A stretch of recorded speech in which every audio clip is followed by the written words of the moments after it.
नमस्कार, कार्यक्रम मुद्दा में आपका स्वागत है। मैं हूं आपके साथ रविंद्र सिंह और आज बात करेंगे श्रीलंका नीति प्रवर्तन की। श्रीलंका में मौजूदा संकट पर विदेश मंत्री डॉक्टर एस जयशंकर और वित्त मंत्री निर्मला सीतारमण की अध्यक्षता में सर्वदलीय बैठक में चर्चा होगी।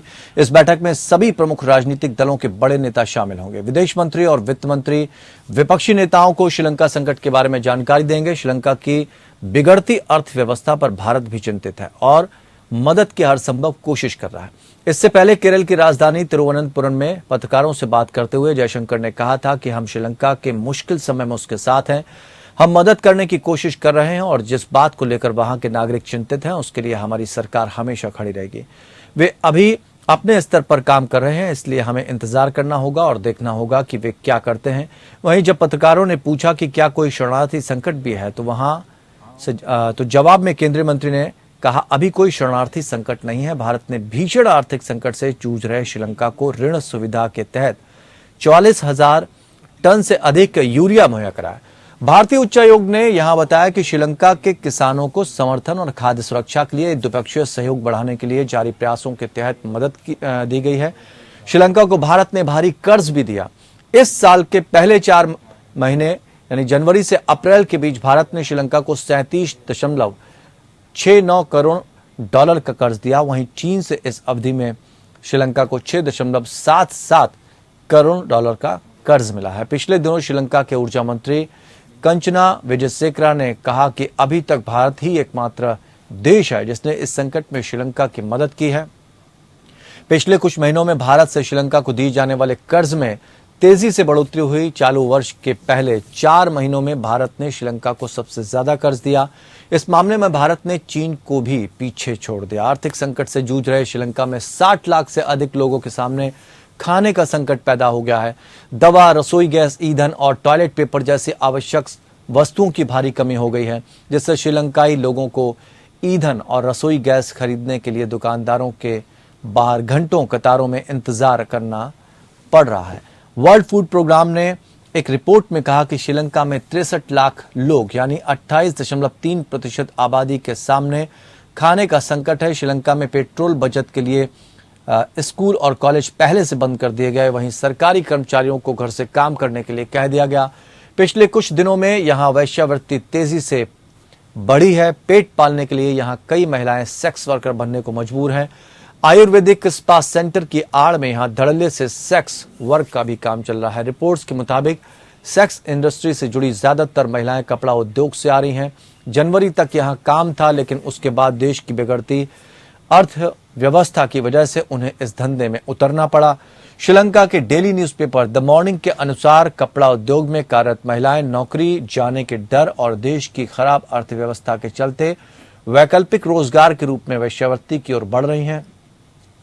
इसकी वजह से टेक्सटाइल सेक्टर भी बदतर हो रहा है। इस पूरे संकट की शुरुआत विदेशी कर्ज के बोझ के कारण हुई। कर्ज की किस्तें चुकाते चुकाते श्रीलंका का विदेशी मुद्रा भंडार समाप्त होने की कगार पर पहुंच गया। बताया जा रहा है कि आजादी के बाद श्रीलंका के सामने ये अब तक का सबसे बड़ा संकट है। तो भारत चूंकि अब सर्वदलीय बैठक बुलाने जा रहा है, शाम 5 बजे से ये बैठक शुरू हो सकती थी। किन बिंदुओं पर चर्चा होगी, क्या उसके पीछे की रणनीति होगी, ये सारी बातों को हम समझने की कोशिश करते हैं।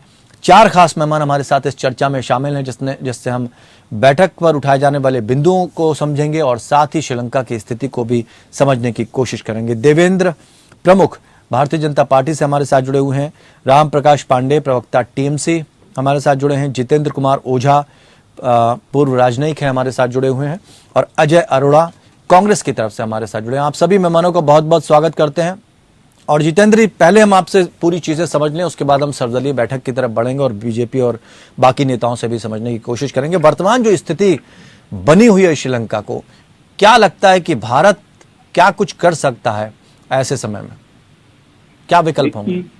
देखिए, अब हम क्राइसिस की सिचुएशन में से जा रहे हैं, तो इसमें तो जो इंटरन मदद हो सकती है, जिस तरीके से पहला फोकस तो मैं कहूँगा कि टैक्टिकली जब क्राइसिस है, लोगों के पेट में अनाज नहीं है, बेसिक चीजें मुहैया नहीं है, तो अभी जो है हमारा ध्यान उस पर रहेगा। और निश्चित रूप से कि ये संकट जो है इसका कोई थर्ड पार्टी इसको एक्सप्लॉइट न करे, वो भी हमारी एक चिंता है कि बहुत अधिक अगर वहाँ इंस्टेबिलिटी आती है तो चाइना को आप जानते हैं कि चाइना की जो लार्जर एजेंडा है उसमें श्रीलंका हमेशा इंपॉर्टेंट रहा, क्योंकि श्रीलंका की लोकेशन ऐसी रही।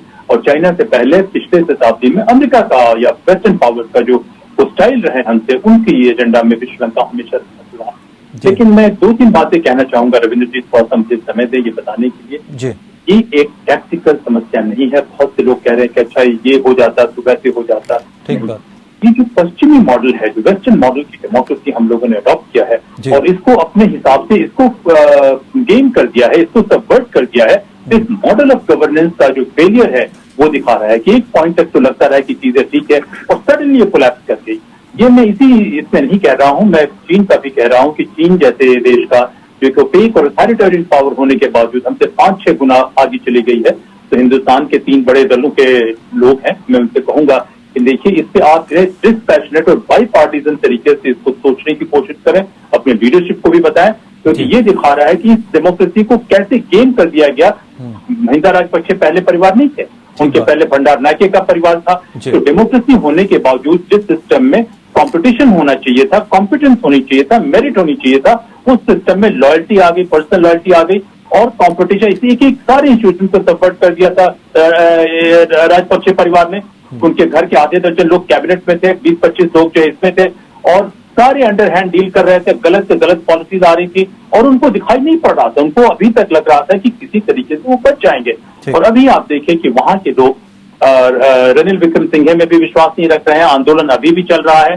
तो इसे बहुत गहराई से सोचने की जरूरत है। मैं उम्मीद करता हूं कि सर्वदलीय बैठक के लोग थोड़ी सी सोच लगाएं और कहें कि देखिए इस गवर्नेंस में कैसे कहाँ चीजें फेल हो गई। दूसरी बात मैं कहता हूं कि भारत से उसकी तुलना हरगिज नहीं होनी चाहिए थी, लेकिन हमारी जिम्मेदारी थी कि अगर हम जहां पे रह रहे हैं तो जिस तरीके से राजपक्षे परिवार चाइना की तरफ चला गया, बीच में पाकिस्तान की तरफ चला गया और उनके बहुत सारे एजेंट हिंदुस्तान में रह के उनके बिहाफ पे लॉबिंग कर रहे थे, हमारी पॉलिसीज को सपोर्ट करवा रहे थे, हम क्यों नहीं देख पाए। तीसरी बात यह है कि इस क्षेत्र में सुरक्षा और स्थायित्व प्रदान करने की जिम्मेदारी हमारी होती है। देखिए जियोपॉलिटिकली ये बहुत महत्वपूर्ण बात है कि हम चाइना को आने देते हैं अपने क्षेत्र में और उसके बाद स्थिति इतनी खराब हो जाती है। हमें अपने मॉडल ऑफ गवर्नेंस को मजबूत करने की जरूरत है कि हम खुद भी मजबूत रहें और रीजन को भी स्टेबल और सिक्योर रख सकें। रविंद्र जी, थैंक यू। जी, देवेंद्र जी, कई गंभीर सवाल भी यहाँ पर उठाए। चूंकि भारत को सोचना पड़ेगा, चिंताजनक स्थिति श्रीलंका की जरूर है, लेकिन अगर पहले से हम बेहतर नीतियां अपनाते तो निश्चित तौर पर चाइना इंटरफेयर नहीं कर पाता, हमारे संबंध और बेहतर हो सकते थे श्रीलंका से। ऐसे में आज जो सर्वदलीय बैठक बुलाने की बात कही जा रही, जो मंथन करने की बात कही जा रही, क्या क्या बिंदुओं पर चर्चा हो सकती है?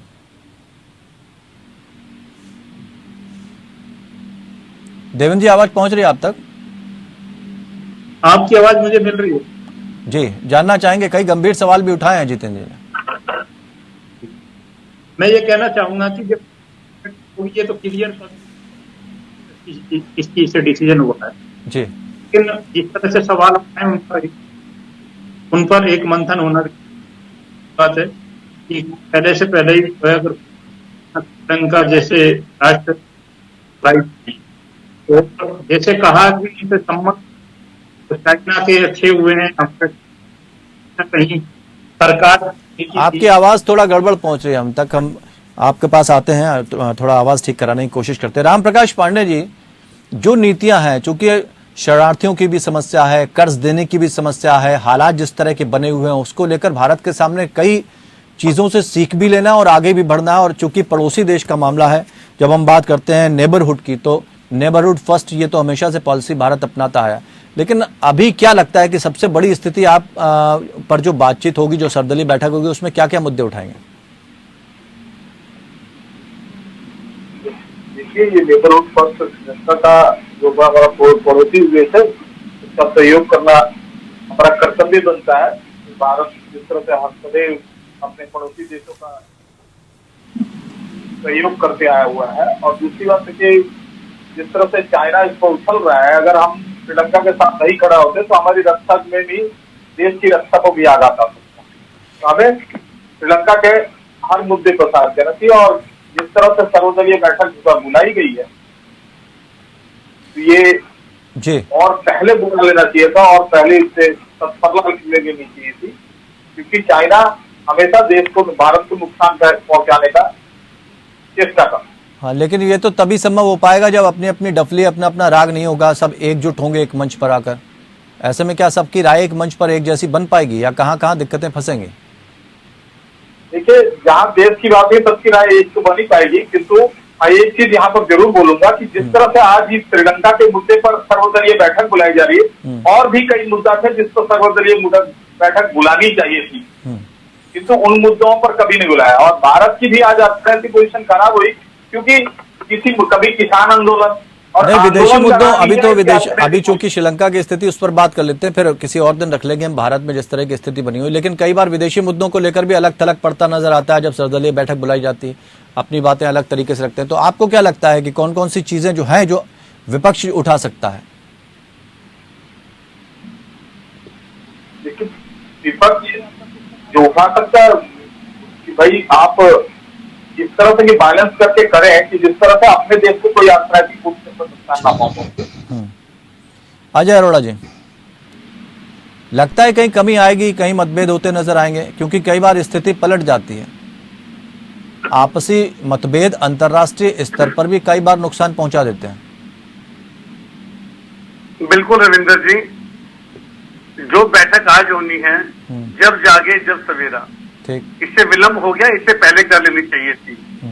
और जहां तक आपने सर्वदलीय बैठक में कहा कि हर एक के अपने मत होते हैं, बिल्कुल होते हैं, लेकिन पॉजिटिव होना पड़ेगा। हमें पड़ोसी की मदद करनी पड़ेगी। जिस प्रकार से हमारे विलंब होने से चाइना ने श्रीलंका पे समझौता किया, एंटरटेन किया, ये सोचने की बात है। ठीक। और आज भी हिंदुस्तान और जो चाइना के रिश्ते बढ़िया नहीं है।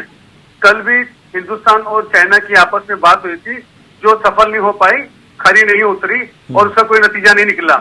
जिस प्रकार से गलवान वैली पे फिंगर 3, फिंगर 4, फिंगर 5 पे चाइना एंटर किया, तो कहीं ना कहीं चाइना की जो नजर है, किसी के कंधे पे बंदूक रख के चला सकता है, वो उसकी नजर हिंदुस्तान पे है। हमें चाइना से सतर्क रहना पड़ेगा रविंदर जी। नहीं, वो तो जितेंद्र जी ने भी ये बात कही है कि चाइना की जो एंट्री हो गई, अगर श्रीलंका से हमारे संबंध बेहतर रहे होते तो शायद हम वहां पर मजबूत स्थिति में होते। आज ये स्थिति श्रीलंका के सामने भी नहीं आती। बिल्कुल बिल्कुल रविंदर जी, मैं जितेंद्र जी की बात से इत्तेफाक रखता हूँ। हम बुद्धिजीवी हैं, और जिस प्रकार से आज श्रीलंका, चाइना, पाकिस्तान, ये 3-4 हमारे पड़ोसी देश हैं, और पड़ोसी की मदद करना अच्छी बात है। जो कदम भारतीय कांग्रेस देश की हमारे प्रधानमंत्री, हमारे वित्त मंत्री उठा रहे हैं, हम स्वागत करते हैं, लेकिन विलंब कर दिया। और कहीं ना कहीं ये चूक नुकसान ना दे रविंदर जी, क्योंकि मौके पे चौका लगना चाहिए। मौके पे चौका नहीं लगा, और आज हिंदुस्तान की क्या पोजीशन है चर्चा का विषय नहीं है, लेकिन जिस प्रकार से महंगाई और जीएसटी लग गया, कई चीजों पे महंगाई और बढ़ेगी, हिंदुस्तान को ही चिंता करनी पड़ेगी अपनी। बिल्कुल, मतलब भारत को सीख लेनी पड़ेगी श्रीलंका से, इसमें तो कोई दो राय है नहीं। साथ ही एक सवाल और यहाँ पर उठा शरणार्थियों का, जैसे जब विदेश मंत्री से पूछा गया कि क्या शरणार्थियों की समस्या है, तो वो साफ मुकर गया कि शरणार्थियों की कोई समस्या नहीं। लेकिन उसके बाद जब स्टालिन के साथ बैठक होती है, तमिलनाडु इस मुद्दे को उठाता है, तब वो चर्चा शायद उसके बाद शुरू हो गई, और प्रधानमंत्री के साथ और विदेश मंत्री के साथ स्टालिन की बैठक भी हुई। शरणार्थियों की जो स्थिति है उसको लेकर भी कहीं ना कहीं ऊहापोह की स्थिति है। जब पूछा जाता है विदेश मंत्री से तो वो कहते नहीं, इस तरह की कोई समस्या नहीं है। और उसके बाद फिर तमिलनाडु और सीएम बातचीत करते हैं प्रधानमंत्री से और विदेश मंत्री से। क्या समस्या को पहले समस्या नहीं माना जाता, बाद में ये समस्या जब सामने आती है, बड़ी होती है, उसके बाद इस पर चर्चा होती है, ऐसा भी मान सकते हैं हम? जो वहाँ के लोग हैं उसमें से जो तमिल लोग हैं वो हमेशा तमिलनाडु में आने में कोशिश करते हैं, जब वो खास रूप से बहुत परेशान है। तो ये ऐसी बात नहीं समझता है। लेकिन श्रीलंका का लैंडस्केप अभी भी बहुत खूबसूरत है। लैंड मैन रेशियो उनका बहुत बेहतर है, उनकी सड़कें साफ सुथरी हैं, थोड़ा बहुत इंफ्रास्ट्रक्चर है, लिटरेसी 90% से अधिक है, 99% के आसपास लिटरेसी है। सुनामी नहीं हुआ था और शायद ये एलटीटी का युद्ध नहीं होता तो वो सिंगापुर से भी ज्यादा बेहतर खूबसूरत देश होता, मगर उसकी खराब राजनीति की वजह से, खराब इसकी वजह से हो गया। तो थोड़ी समस्या तो है, नेचुरली उतनी बड़ी समस्या नहीं एंटिसिपेट की जा रही, लेकिन फ्लोटिंग, देखिए श्रीलंका की पॉपुलेशन 2 करोड़ के आसपास है, 2.2 करोड़ के आसपास है। हम कहा इतने बड़े हैं, तो इतने बड़े देश में श्रीलंका की पूरी भी पॉपुलेशन आ जाती है तो शायद हमें महसूस नहीं होगा। तो इस वजह से समस्या अगर है भी तो उतनी बड़ी नहीं है जितनी देखी जा रही है। लेकिन 2-3 बात मैं और कहना चाहूंगा रविंद्र जी की एक चुनी हुई सरकार इस तरीके से चली जा रही है तो ये बहुत अच्छी बात नहीं है। इसका मतलब पूरा ढांचा कोलैप्स कर गया है। इलेक्शन जो है बेहतर मॉडल नहीं ला पा रहा है। दूसरी बात चाइना की बात कर रहे हैं, मैं अपने ये 3 पैनलिस्ट हैं, इन लोगों से मैं ये करता हूं कि सहानुभूति है कि इनको बहुत सी बातें हैं, इनको पता नहीं है कि डिप्लोमेसी और मैरीटाइम सिक्योरिटी, नेशनल सिक्योरिटी, तीनों चीजें मैं बहुत गहराई से पढ़ने की कोशिश कर रहा हूं और मैंने प्रैक्टिस किया है, मैं प्रैक्टिस कर रहा हूं इन चीजों का। तो ये पूरे ढांचे में ये है कि शायद हमारे ढांचे में ऐसे लोग आते कहीं पर भी जो इस मुद्दे की समझ है, जिनको पकड़ है इस मुद्दे की, तो बात होती।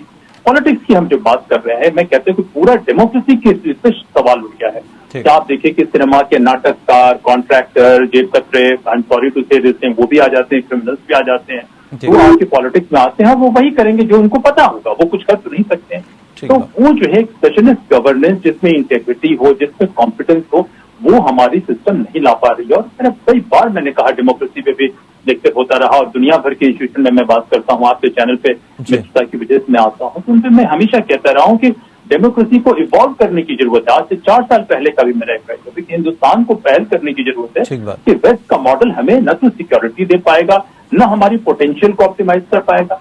अब हम कहते हैं चाइना के साथ, देखिए चाइना का मॉडल क्या है कि छोटा सा तबका है जो एलिट है, बहुत प्रॉस्परस है, वो क्या कर रहे हैं कि अफ्रीका में भी, चाहे वो सेंट्रल एशिया में, चाहे फार ईस्ट में, वो उनके एलिट को करप्ट करते हैं। ठीक है, तो जितेंद्र जी आपने चूंकि विदेश नीति की, वेस्टर्न कल्चर की भी बात की, विदेश नीति की भी बात करी, जो श्रीलंका के हालात बने उसके लिए जिम्मेदार किसको मानते हैं? श्रीलंका की सरकार जिम्मेदार है या चाइना की पॉलिसी जिम्मेदार है, या फिर दोनों? दोनों जिम्मेदार हैं। श्रीलंका में लीडरशिप तो उतनी मजबूत नहीं रही। मैं कहता हूं कि ये जो डेमोक्रेसी का जो ढांचा रहा कि जिसको फट से रिक कर लिया गया, पोलराइजेशन करने लगे और राजपक्षे परिवार और उनके क्रोनीज जो है बहुत जबरदस्त चाइना से रिश्वत देने लगे। अब हम्बन तोता प्रोजेक्ट की बात कीजिए कि 15,000 हेक्टेयर की एरिया उन्होंने चाइना को वर्चुअली बेच दिया और उस पोर्ट में कभी भी वो कमर्शियली सस्टेनेबल था ही नहीं। वो ड्यूअल यूज मिलिट्री पोर्ट है, उस पोर्ट के पास जितेंद्र जी थोड़ा सा रोकना चाहेंगे क्योंकि देवेंद्र प्रमुख से हम कोई सवाल अभी तक नहीं ले पाए, क्योंकि बार बार उनका फोन कट रहा है। मैं उनसे एक सवाल जरूर लेना चाहूंगा। देवेंद्र प्रमुख जी, अभी राम प्रकाश जी ने सवाल खड़े किए कि ये बैठक तो बहुत पहले हो जानी चाहिए थी, क्या समस्या को समस्या मानने में देरी कर देते हैं क्या भारतीय जनता पार्टी के लोग? देखिए रविंद्र जी, मैं एक चीज और क्लियर करूंगा जी। पीछे जो बात आ रही थी भाई हमने इसमें देरी कर दी, देरी मैं क्लियर करना चाहता हूँ आपको कि सरकार बिल्कुल गंभीर थी, देरी कोई नहीं थी। जिससे श्रीलंका के हालात खराब थे तब से हमारी सरकार मदद करने पर लगी थी, नैतिकता के तौर पर भी मदद कर रही थी और अंदरूनी हालात जो थे उन पर भी गहराई से नजर रखे हुए थे। और उसी का कारण है कि हमने 44,000 खाट की जो बात करते हैं सीधा किसानों की सब्सिडी के तौर पर, और उनको, उनकी सरकार को, उनके कृषि मंत्री को बात कर हमारे माननीय विदेश मंत्री से लेकर गृह मंत्रालय तक सबने चर्चा कर उनको वो पद कर दिया। लेकिन एक बात और यहाँ पर कही जा रही है प्रमुख जी, एक बात और कही जा रही है कि भारत को श्रीलंका के हालात से सीख लेने की जरूरत है। महंगाई यहाँ भी बढ़ रही है, रुपया यहाँ भी गिर रहा है, तो ऐसे में कैसे भारत को खुद को भी संभालना है और मदद भी करनी है? कि श्रीलंका में और भारत के जो हालात है उनमें धरती और आसमान का फर्क है। यहाँ की चिंता ना करें, वहाँ की जो सरकार है उसकी नीतियां आपके सामने है, पूरी दुनिया के सामने है। चाइना वहाँ कैसे हस्तक्षेप कर रहा था, वहाँ की सरकार किस तरह से काम कर रही थी। ठीक है, भारत में और श्रीलंका में धरती और आसमान का फर्क है। राम प्रकाश जी, जमीन आसमान का फर्क है। भारत सरकार पूरी तरह से चिंता कर रही है, श्रीलंका की मदद लगातार जारी है और आगे भी रहेगी। आपकी बात को डिनाई कर रहे हैं कि भारत जो भी बैठक बुलाई गई है सोच समझ के और समय पर बुलाई गई कह रहे हैं कि तो आज भारत की जो परिस्थिति आई हुई है, आज भारत की भी अर्थव्यवस्था पोजीशन खराब हुई और उस परिस्थिति में हम उनको सहयोग करेंगे तो हमारी अर्थव्यवस्था पोजीशन थोड़ी और हमारी भी खराब हो। हम इससे पहले ही सचेत अगर रह जाते तो हमारी ये समस्या को हमें देखना नहीं पड़ता, हम उनके साथ एकदम कंधे पर कंधा मिला देते। हमने समय रहते हुए मदद की है श्रीलंका की। श्रीलंका ने हमेशा प्रयास किया है कि प्रायोरिटी भारत के बजाय चाइना को दी है, क्योंकि सरकार अपनी लोकल सरकार होती है, अपने अपने हिसाब की राजनीतिक पार्टियां होती है। ये उनकी कमियां थी, उनकी कमियां नहीं कर सकते। उस समय आप सहयोग करने के लिए जा रहे हैं, इतना बड़ा उछाल आने के बाद अजय जी कुछ कहना चाह रहे हैं? अजय जी कुछ रिस्पॉन्ड करना चाह रहे हैं? क्लियर कर रहा हूँ अजय जी कि हमने जो मदद उससे भी ज्यादा मदद करने का प्रयास किया। मैं कहना चाहूंगा जी, जिस प्रकार से भारत में जी आज से कल से जिस प्रकार से एक हवा भी चली है महंगाई की, जीएसटी की, गब्बर सिंह टैक्स की, तो जो टैक्स आटे पे लगा दिया आपने, गरीब की थाली छीनी है। ये छोटी बात नहीं है रविंद्र जी, आपने गरीब की थाली, आटा सब छीन लिया। गैस का सिलेंडर 1,053 रुपए हो गया, पेट्रोल डीजल बेरोजगारी कहाँ पे है, तो हमें भी चिंता करनी पड़ेगी। ठीक है, जो इसका जवाब हम श्रीलंका का जितेंद्र जी से ले रहे हैं, इसका जवाब हम जितेंद्र जी से ले रहे हैं, वो शायद बहुत बेहतर जवाब दे पाए। और मुझे लग रहा है कि यही फर्क हो जाता है राजनेता और एक इंटेलेक्चुअल पर्सनालिटी में, कि जब वो जवाब देता है तो बहुत सदा हुआ जवाब होता है, जो किसी से बायस्ड होकर नहीं दिया जाता। जितेंद्र जी, हम समझना चाहेंगे भारत की जो स्थिति बनी हुई है, चाहे महंगाई को लेके अगर देख लिया जाए, रुपया गिर रहा है उसको लेके, लगता है कि भारत तो स्थितियों से उभर आएगा और भारत को वर्तमान स्थिति पर गंभीरता से विचार करने की जरूरत है। रविंदर जी, जब समुद्र में भूचाल आता है या तूफान आता है तो छोटे मोटे नाव जल्दी पलट जाते हैं जी। बड़ी जहाज जो होते हैं उनपे भी असर होता है, वो उसको हैंडल कर लेते हैं। तो ऐसी बात नहीं, मैंने कहा कि पूरी मॉडल है जो डेमोक्रेटिक गवर्नेंस की, जो वेस्ट से हमने फॉलो किया है, वो मॉडल हमारे लिए सूटेबल नहीं लग रही है। मैं नहीं कह रहा कि हमें डेमोक्रेसी को रिस्टार्ट कर देना चाहिए, हमको इसमें बहुत अधिक रिफॉर्म करने की जरूरत है। डेमोक्रेसी का मतलब ही क्या है कि भाई मेरिट आए, कॉम्पिटेंस आए, काबिल लोग आए, इंटेग्रिटी हो।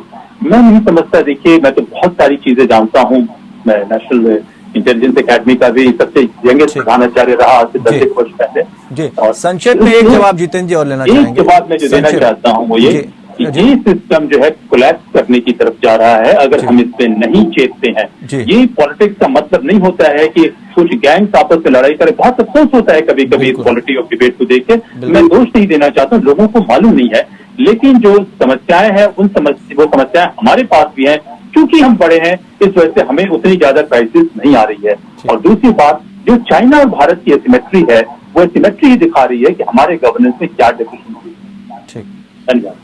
ठीक है, चलिए बहुत बहुत शुक्रिया, चूंकि समय सीमा समाप्त हो चुकी है। बहुत बहुत शुक्रिया आप सभी खास मेहमानों का हमारे साथ इस चर्चा में शामिल होने के लिए। लेकिन ये समझना होगा कि श्रीलंका को 37.69 करोड़ डॉलर का कर्ज भारत दे चुका है, चीन से भी ज्यादा। चीन ने जबकि 6.77 करोड़ डॉलर का ही दिया है। यानी भारत के रिश्ते अब चाइना से ज्यादा मजबूत हो रहे हैं, और चाइना माफ कीजिएगा श्रीलंका से मजबूत हो रहे हैं। और श्रीलंका को भी ये बात समझ में आ गई है कि चाइना की तरफ जाने से अच्छा है कि वो भारत की तरफ रुख करे। और इसीलिए भारत को सनत जयसूर्या, जो कि श्रीलंकाई क्रिकेटर है, उन्होंने कहा कि ये बड़े भाई हैं और आपकी मदद की हमें जरूरत भी है। तो श्रीलंका को समझ में आ चुका है कि विदेशी पॉलिसी क्या है और किस तरह से चाइना उसको अपंग करने की कोशिश कर रहा है, कोलैप्स करने की कोशिश कर रहा है, और एक स्थिति में वो वहां पर आ गया है। लेकिन सरकारों को भी ये सोचना होगा, चाहे भारत सरकार हो चाहे किसी दूसरे देश की सरकार, कि अगर नहीं चेते आज तो कल इन समस्याओं से उन्हें भी दो चार होना पड़ सकता है। मुद्दा में फिलहाल इतना ही। खबरों का सफर लगातार जारी रहेगा, जुड़े रहिए हमारे साथ।